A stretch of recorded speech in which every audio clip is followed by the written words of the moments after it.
I've I've got good service. I'm cool. I've got fiber. Right. Well, even with the rain, but Yeah. I'm just it's that was thundering earlier, but okay. So, what I was saying is we have a gnome that runs through our podcast, and his name is Chaos. A gnome.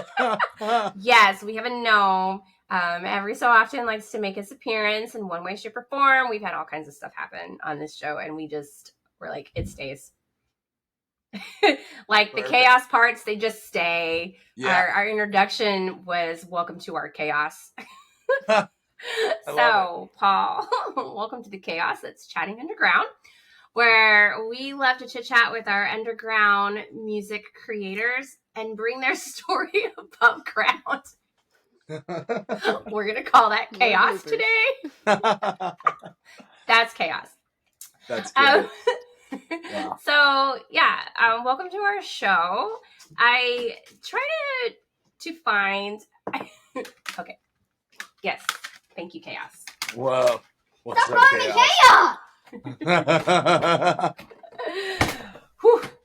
I try to do a little bit of research on all of the bands or guests that we get on this show to kind of get an idea about like where they are or where they came from or what their band is. My name's not Chaos. It's Bishop. Okay. This is gonna be interesting. This is my real life, everybody. I'm sorry. This is That's real great. as it gets. So from what I could find though, like you have been in the music scene for quite a bit. Yeah, for a while. Yeah, I think since my like very early 20s or like very late teens. So yeah. Okay, yeah, because I scroll like Instagram and Facebook are like some of my best friends. When I start doing like digs because there's always like all of those pictures and different points that we post for our life. It's just out there for social media. So I did see that you've been in a number of bands. Yeah, it's been a while. Stop. I will never give away the original name of my first band because it was hilarious and fun. But it was a 6-piece metalcore band back in like the late '80s. So if that gives you an indication. Wow. Okay. Yeah, because I had noticed, I was like, wow, he's really been in the business for a while. I kept scrolling. I was like, does it stop? No, I started working at Motorco, actually, the venue that we met at. Really? Yeah, when I was like probably 21. And I had just gone there to see a show in my friend's band, who I actually ended up being in like later in life. They were playing and I made a joke like, wow, this place is cool. Like, I wish I could work door here or something. And they were all the managers of the building. So I was like, okay, I guess I'm working here now. I find it's a nice venue to work at though. Like it's my first time working at a show bar. Yeah. I very much have like always worked at more like small biker bars. Yeah. Hole in the wall bars. And so this roadhouses. Right. Very much. Very much. Like one of the first bars I was a bartender at in South Dakota was called the Red Eye. Cool. And we were home of twofers 24/7. Oh man. that must have been a wild time. So it definitely could be.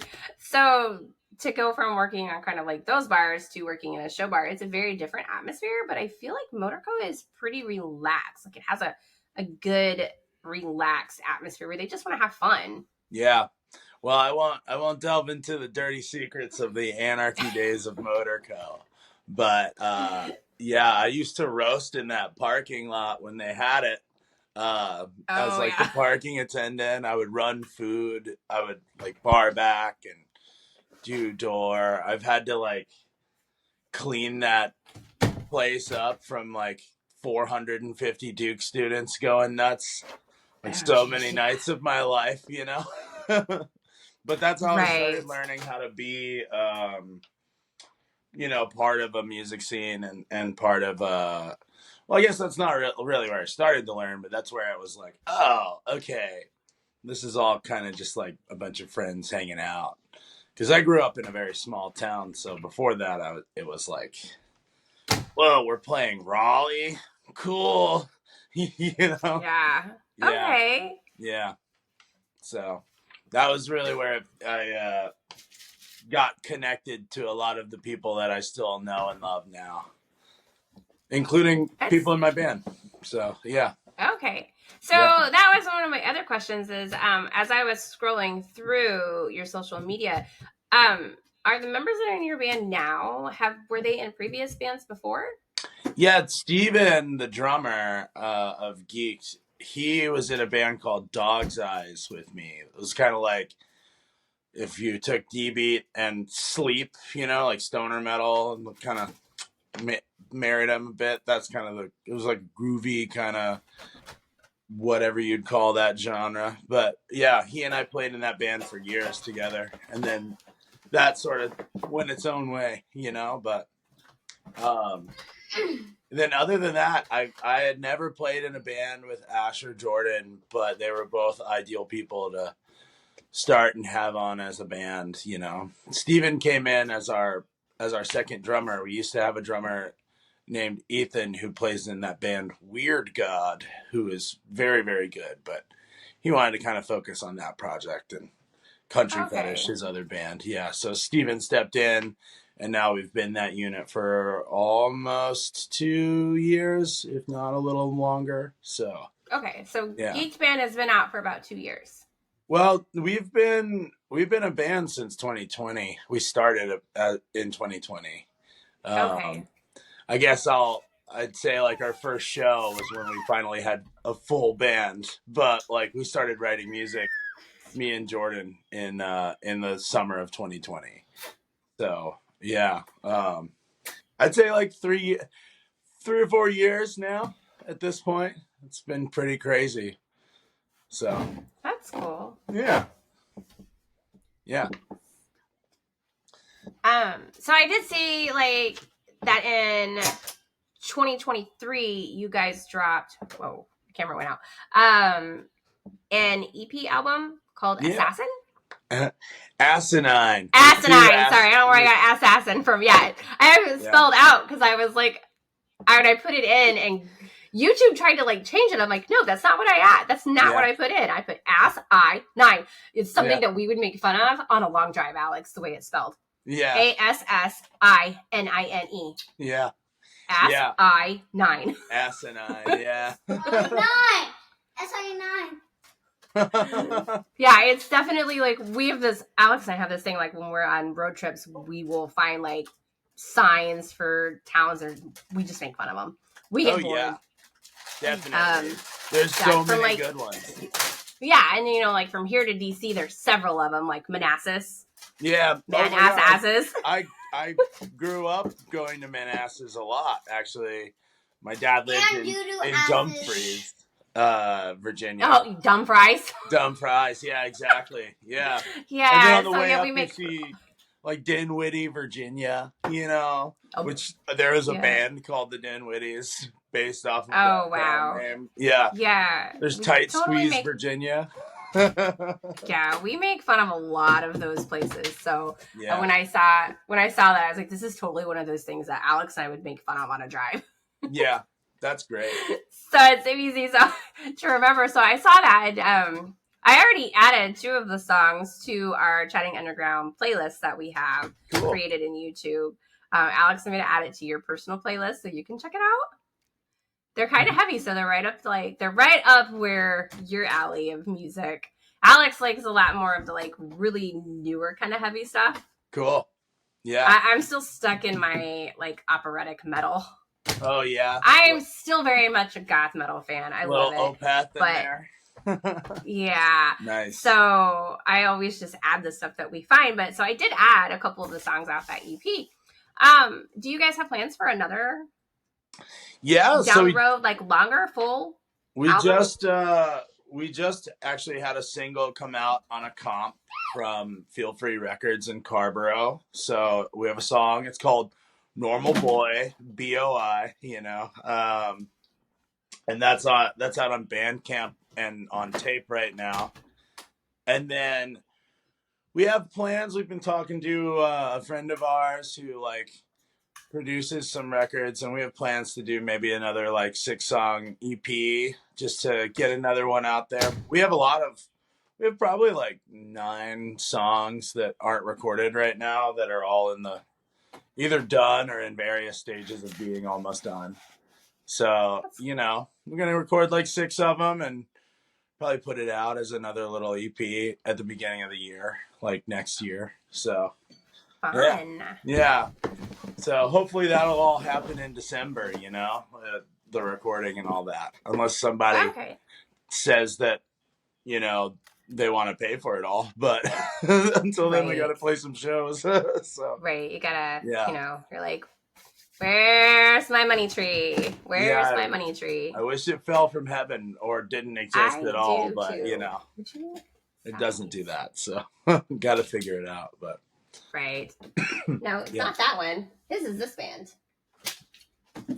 Yeah. He played this one. That's his show. Why don't you put this one right there? Because it's sitting right there. Can you please go play? How many dollars does he have? No, that's for how much the tickets cost. He bugs me all the time. He's like, can I go to a show with you? And I'm like, no, not those little ears. That's probably the amount of money I actually have, though, is that ticket price. It makes sense. Right. I'm feeling that right now. So, so being that you've been in the music industry for so long, with all these various bands, what kind of a music background do you have? For me? Well, me personally, both of my parents played piano or keyboard. So, like, my mom grew up like with a bachelor's degree in piano and organ and played that in the church or whatever. And dad was like a Detroit rock and roller. So he played in a bunch of like fun little rock and roll cover bands in the 60s and 70s when like the Stooges were playing, and like he saw Iggy Pop play on like the Giant Riser and the Iguanas and all that like weird time. So I kind of learned from both of them how all that worked out. And like, Dad got very diverse.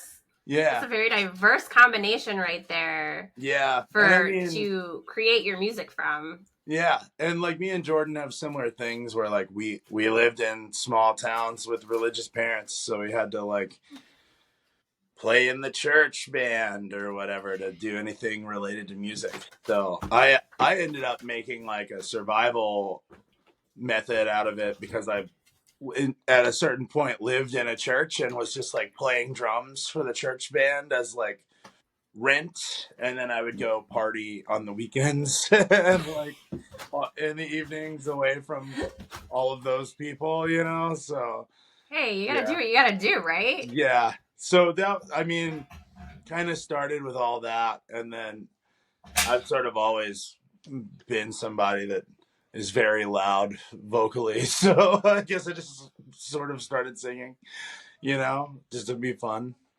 But yeah, never had a band that solidified. Like my best friend and I would cover Green Day when I was like, 10 playing on drums, and I had a bunch of random assortments of people in my small town that I tried to make a band out of, but nothing ever formed until right at the end of high school, right into early college. So, that's pretty much been the beginnings of all that.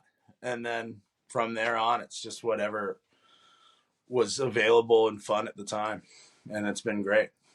So, yeah. Okay. That's kind of where it comes from. Yeah. Well, I always get curious about, what kind of background draws artists into whatever their art form is. Yeah.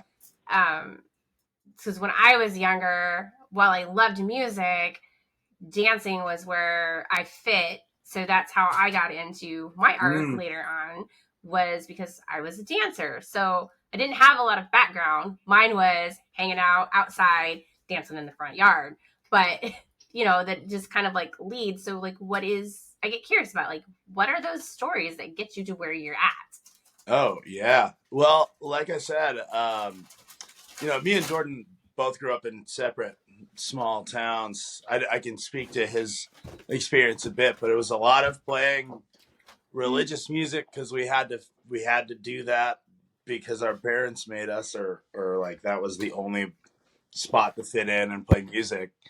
But yeah, I mean, my sister definitely contributed a lot to like making compilation CDs of like rad rock and roll and punk. And like, I was like a kid listening to all of that kind of music, just being like, this is way cooler than whatever goofy, silly little hymnal we're doing a like rock version of today, So, Right. yeah. So yeah, it was sort of a survival thing though for me. I mean, I'd had nothing else to, contribute too much. I was like a weird arty kid in a town full of rednecks that loved four-wheelers and trucks, and going out on boats and shit. And I just didn't care about that stuff. I cared about like cool rock and roll and visual art and books. So right. yeah. No, I get that. Yeah. Okay. Yeah. I also, you're gonna have to educate me a little bit because I do ask people about terms that they use to describe their genre of music. Sure. We did have what was the Outside Kids called theirs millennial pop punk. Yeah. So I was like, I don't know what this is. So you have one on yours, and this is where Alex might already know the term, where our other catch line is we're the old and the new meet in the middle. Yeah. And I see that you guys call yours egg punk, and I've seen you have a picture of that. So what? Oh yeah. Alex is like, I don't get it. Egg punk is egg punk. So egg punk's a funny thing. We like to think of it as chain fried egg punk is one thing that we use to call it. We also just call it like frantic rock and roll. But egg punk is like a meme that started in the punk scene like a bunch of years ago to describe bands that weren't just like, discharged D-Beat clones or whatever. Like chain punks are the tough, like leather clad chain wearing, disc rockers, and then egg punks are more like freaks that do like Devo-esque kind of like, it's hard, kind of just like nerdier, I guess, punk music, but like it's all just a joke. Like, it's all just punk. But I think people took the meme and then made it into an actual genre. And now, like, you have bands like Snooper and Billiam and, like all those kind of Midwestern-y sounding bands or punk bands with synthesizers that are really lo-fi, like that is what people now consider egg punk, and it all started off of like an internet meme. So it's pretty funny. You basically just said it. Yeah. Yeah. Like I said, it's just one of those things that sometimes I don't understand the terms. Yeah. Because I'm kind of out of touch. Genre is so funny like that, though. Like, I mean, we feel a need to, like, tuck all these things into neat little boxes so that we can separate ourselves into, like, little groups, that's just a human thing. But, like, yeah, we don't take that seriously. We kind of, my van has a license plate that says egg punk, and it has a chain, like, border plate on it. Like, just... Nice. We're kind of making fun of the joke that went too far when we call it that, So okay, yeah, it's when we say this egg don't crack, it doesn't mean that we're hardcore egg punkers. It's just we're making some rock and roll with some synthesizers and having a good time, Okay. Yeah. We know. Yeah. We put that down check it on our list that now we know. Yeah. always one of those things. Curiosity. Yeah. I will Curiosity. say, every band that is labeled egg punk, I really love. So, like, it's cool. Have you I'm down ever gone to the punk rock festival? It's in Statement. Chapel Hill, Pennsylvania. Pennsylvania. No, Bishop, stop. Sorry. There's a weekend event. It was this year. It was in July, and it's a punk rock festival. It's a weekend punk rock concert, and it's all punk rock bands. Is it Skullfest? Is that maybe No. what it is? Oh, No. that happened in Pennsylvania pretty recently. But yeah, no. I would have to. I have a flyer for it somewhere in the closet. Yeah. I can take a picture of it and I'll email it to you. But it's just it's like a 4-day festival event, I think it was. And there was a booth at one of our concerts earlier this year, and it's a group, and it's called Punk Rock Saves Lives. Cool. It's called Punk Rock. And the guy that was working the booth had told me about the festival and gave me a flyer for it because he was there to promote it. And so it's all just a bunch of underground punk rock groups. Ooh. So I'll pass the flyer over to you. I'll send it to you through Instagram, and then you can check it out because it might be something you guys could look into. Yeah, we're really trying next year. This is a Punk Rock Save Lives. Yes, it did. Okay, cool. I did pick it up. Yeah. Nice. They were at Sad Summerfest this year. Thank you, love. And I brought him back a wristband from it. So, are you happy? Yeah, thank you. I am very happy. You helped me so much. Thank you. Aww. That's the only time I really helped you right now. Really, I'm not kidding. I love that. Yeah. We've been trying to play out of town a bit. We were going to play this festival that just got postponed in West Virginia, but we really have been trying to move outside of North Carolina, like in planning new shows and stuff. So I'm always down to like book a festival or something weird out of town, you know. We're pretty cheap. We just need a hot, you know. So well, and like our goal here with the show too is to become a spot where we can connect fans to music that they haven't heard of, so that gives the bands exposure, but to also allow venues to come on. Yeah, because we'd like to like set up with venues, creators that are putting together festivals and shows, and then allow bands to connect with these promoters and these venues so that it's a place to come together. And what did you get? You get it, Alex? Camp Punksylvania.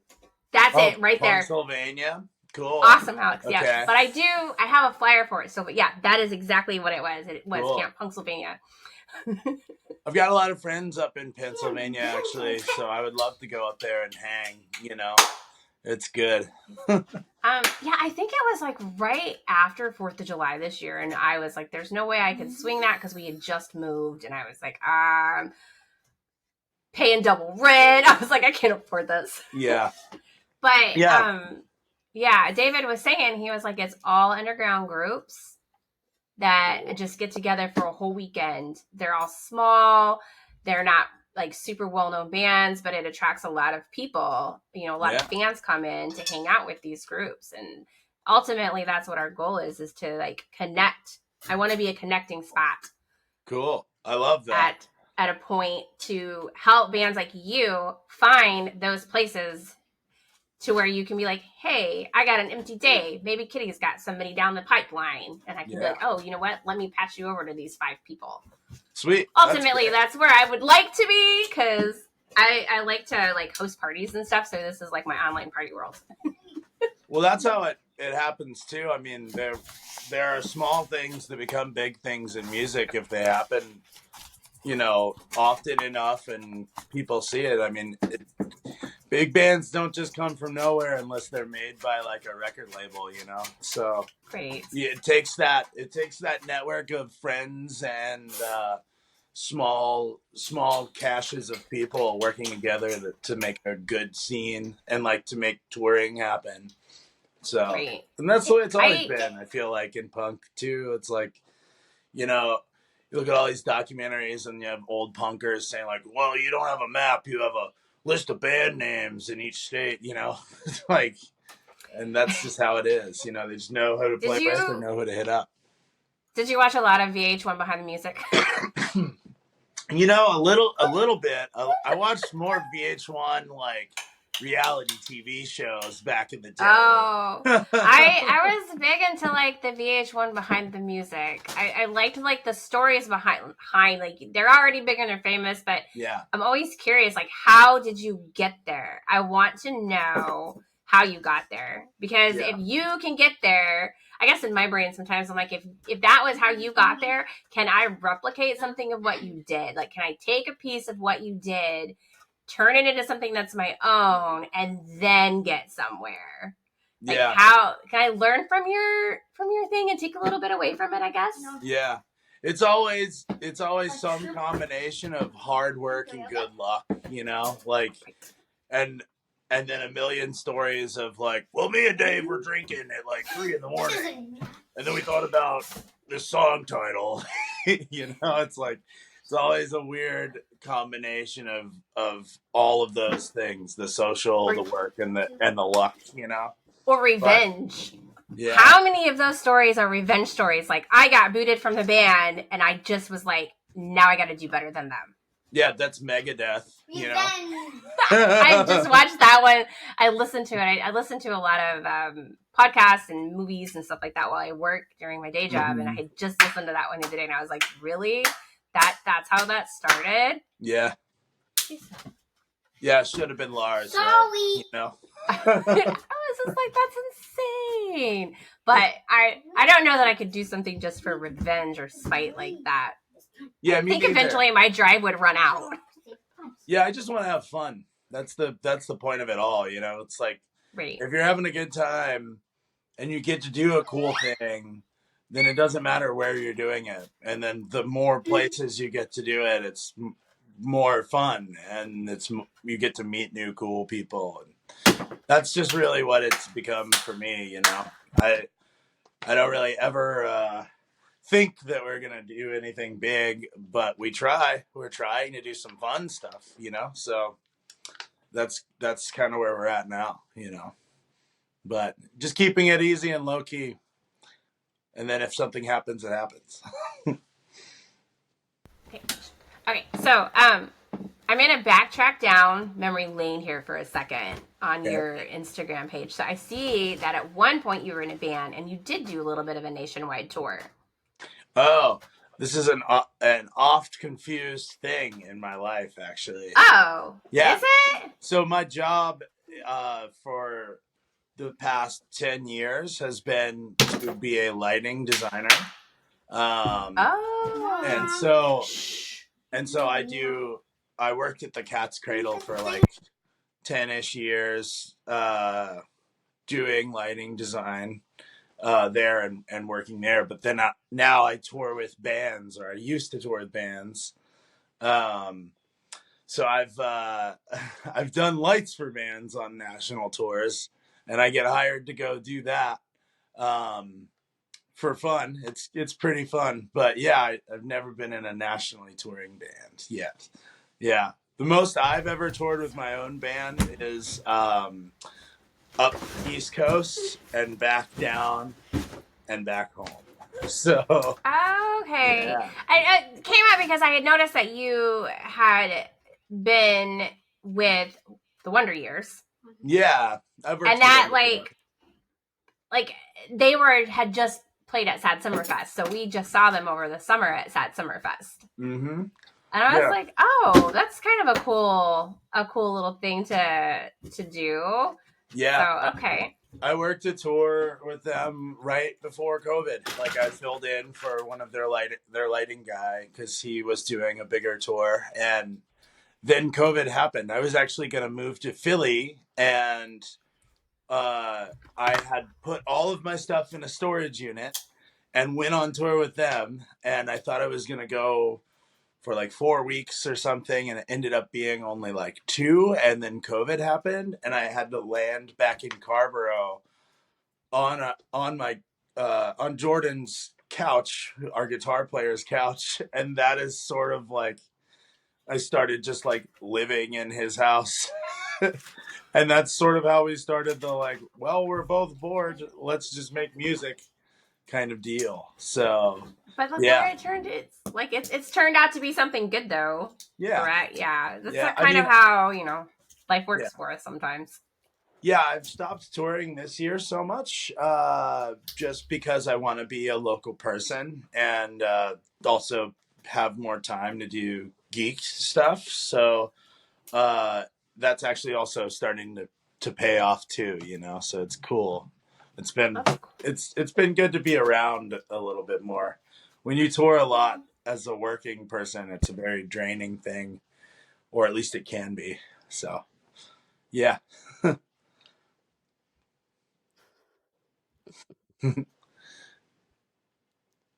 Oh, I love chaos. It's so good. You know, knock on wood, he's actually doing pretty good. Oh, he's doing great. It's so fun. Like overall, yeah, he's it's great. The best he's ever done. Yeah. So it's okay. I love it. I love it. I'm so here for it. So I did actually also. I told you we have a gnome, and its name is Chaos, and today it's just running amok. I've got this I did guy, also. if that counts for anything. It's Alf. Alf eats cats. Alex wouldn't know anything about Alf, but that just, you know what? You just aged me. That's you can me too. Right? I was gonna say you got to be about my age now if you're pulling Alf out of the closet. Yeah. So I also saw that there was a post that you had, and I'm gonna assume that a band that you had or you were working with had been played at the Hopscotch Day party in Raleigh. Yeah, we actually Geeked just played an official Hopscotch show. This past Hopscotch. But yeah, we've played a day party a year since 22. So we played like 20 Hopscotch 22 and Hopscotch 23, both as day parties. I've played a day party as a solo project, many hopscotches, but this is the first official Hopscotch show that Geeked has played, and it was insane. We were at capacity from before. This is the Poorhouse in Raleigh, so it's like a 350 cap venue. And we were at capacity from before we played until right after we played. And there was a line around the block, like all the way down to Marble's Kids Museum. And it was insane. Wow. It was insane, like the whole time. And I didn't know any of that until like an hour after we had finished. I was like just sitting at the merch table, cooling down from doing my full body workout on stage, and that they were like, yeah, pretty crazy that you were hit capacity so quickly. I was like, we hit capacity? And they're like, yeah, here's a picture of the line. I'm like, what the fuck? Whoa, sorry, but you're fine. PSA announcement, we have language on our show, and we talk about everything. There are no topics that are off limits unless you tell me. I am pleading the fifth on that question, and then I will reroute it. But we talk about anything and everything. Good. And sometimes we cuss like sailors. You should see our afters when we get off the record. Some of the best stuff that we do is Alex and I going back and forth, and it never gets recorded, but it definitely should. That's fun. I love that. The noodles. The noodles. How does it go, Alex? Giant cup of noodles. Giant cup of noodles. Whoa. I don't know if you're familiar with the band named Cheek Face. No, I'm not. Oh, they have nonsense. I know songs. About them. I've seen that name somewhere, but no. Yeah, so she said she was gonna get a stuffed pillow that says "cup of noodles" and then throw it at me. Leave it. Love it. That's really fun. At least it's not a hot cup of noodles, you know? No. That would be... No. They have like a song, and it's like 2 minutes long, and it's called Big Cup of Noodles, and that's literally... Those are the lyrics. Like all of their songs are very like nonsense. They remind me a lot of All of a sudden, I can't think of the band. Primus. Oh, Primus. They're kind of sucks. they're kind of like a Primus vibe going on, where like That's the songs great. are very nonsensical, but they're very fun. That's Get great. back in the box. Yeah. Gotta love a band that takes themselves as seriously or not seriously as Primus does. They're like very good at that. Yeah. I'm not like super familiar with all of their tunes, but just the vibe that band puts off is pretty funny. You know? Right. They're there to have fun. Like you said, that's the point of it, is just to have fun. Yeah. To go out and just have fun. So, exactly. Yeah. And so when you do these kind of like capacity sold out shows. Yeah, rare. And you find out about it later, like how explosive is that for you? Like, yeah, I mean, in my musical career, I can count on maybe only two hands or something, like how many shows I've ever played that are like that. So like, it's still a pretty big feeling, you know. It's still like, whoa, cool, this happened. Like, people showed up, and usually it's like you're opening a show. I mean, so it's cool that like the band that you are playing with, like, you know, has it feels like an honor to, you know, open shows that sell out, you know, because it's like, okay, I can help bring in a little bit more of a crowd to this place, but also like this is cool. I get to feel the energy and warm the energy up of this room for like the people that are on tour. So that's been cool. The only headlining show that I've ever played that was sold out was me and Steven's old band when we released our album.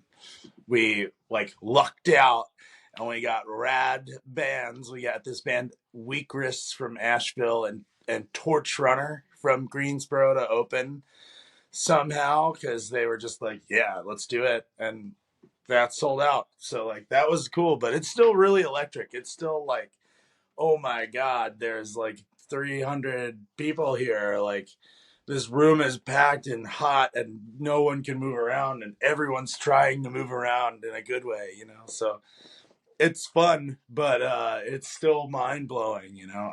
I'm used to playing to like, you know, on a good night like 60 people. So it's cool when it sells out. It's cool when people show out. I think that it shows that our scene here is really cool in North Carolina, you know, that people care that much to pack a venue out. So yeah, that's how it feels. so I know that the one you just played here with Upchuck, I don't think that was a sold out show. No. But I will tell you guys though, I am one of those bartenders that when there's a show that comes through, I typically do a lot of due diligence and check out the bands. I did not.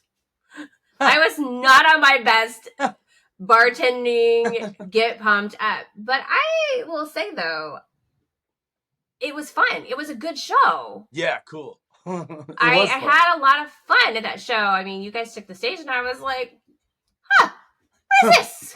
This is not my normal, but I was like, I dig it. Yeah. I was like, I like it. I was like, this is definitely something that Alex will listen to. And then when Upchuck took the stage too, I was like, whoa. Water. Thank you. Yeah. I was very surprised because that was not what I was expecting either. Yeah. Yeah, they're fun. We're very lucky to count them as friends, you know. They're rad people. So it was good to play with them, you know. But I wish they had added a third band to that show. You know, it's kind of Motorco's a big room for a 2-band bill on like a Monday night or whenever that was. So it's like, please give me one more group to help pull it in. Right. And like there's times that we have bands that come through. Wait, did you? Okay. He keeps turning it off and on on me. We have like this past week we had one come through and it was only 2 bands and the second band played for 2 hours. Yeah. I'm like, if you can do that, good for you. That's Yeah. a lot. That has to be hard. Like, I personally can only do so much car karaoke. Yeah. Yeah. On a long drive. We played for 45 minutes the other day at a show we were booked for, because we were booked for like a full 45 minutes, and oh my God, I never want to play a set that long again. But we can do it. So yeah, that's cool. Right. I just like that has to just be at a point where you're like, I'm done. Yeah, it was in the sun too, like in the direct sunlight. So it was like after minute like 35, I think I had just like detached my brain from my body and was on autopilot, you know. But yeah, definitely I could see that. Wow. Yeah. I think we covered so much already. Yeah. You've been so nice to talk to, and like super chill with what's going on in the background here. Of course, we're having a good time, right? You know, easy peasy. You know, participation trophy. Alex does all the work behind the scenes, though, because once we click off and I walk away, I don't view this again until Alex says, "Can you check it and make sure I can post it?" Oh, great. Love that. Because I own a business and I have a 7-year-old, and I am just like, there would be no time for me to sit down and even try. Yeah, that's good. You know, so I get that. I barely have time to do all of the work that I need to do in a week and then do something fun. Like it's tough, man. But we're all trying, right? So it's good that you guys are a team. And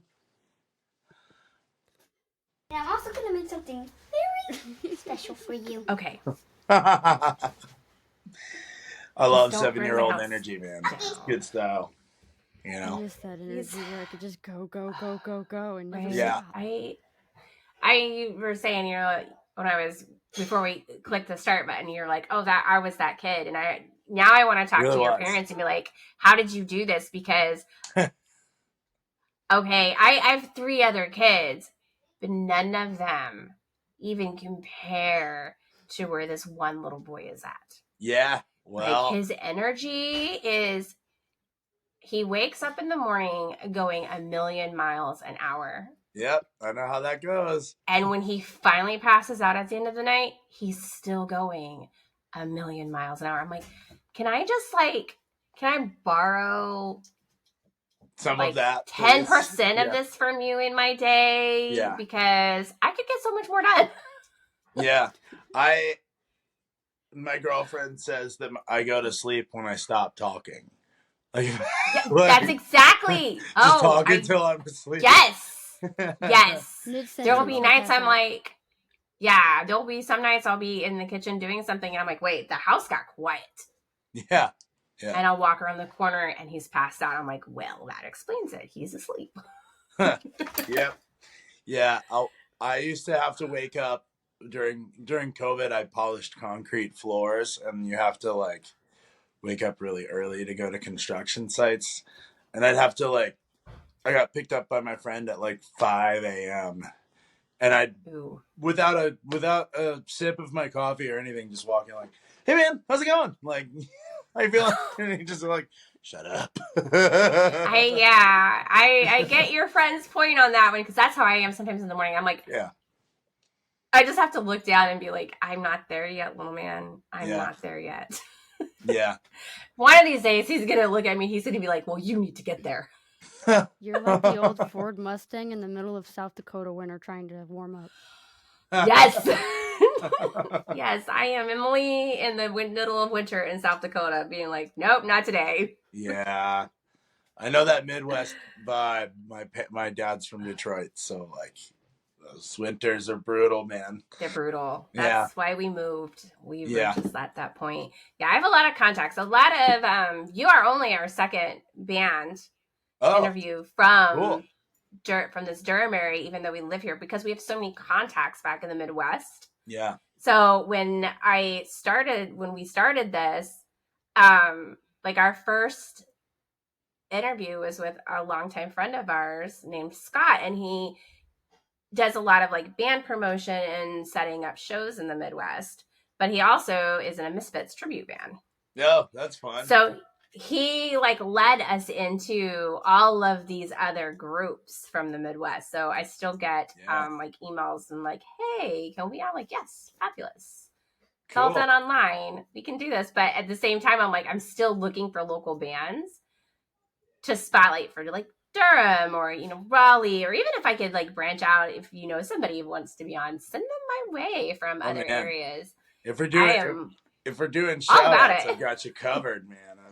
You could bring in Pollute or Snide or Entrevue or you know, you've got like Psychic Scream. Hex Files is great, although I think Danny's maybe not going to be around the area too much longer. I don't know if that's public knowledge, but yeah, there's Verity Den. There's like a bunch of punk bands. Totally Slow is awesome. Teens in Trouble are awesome. Yeah. Sometimes like I have trouble getting them to, I don't know if it's just because bands are like, oh, you know, maybe the show is too little, or when I'm sending out a message, it's my tact or my technique that gets me not in the door.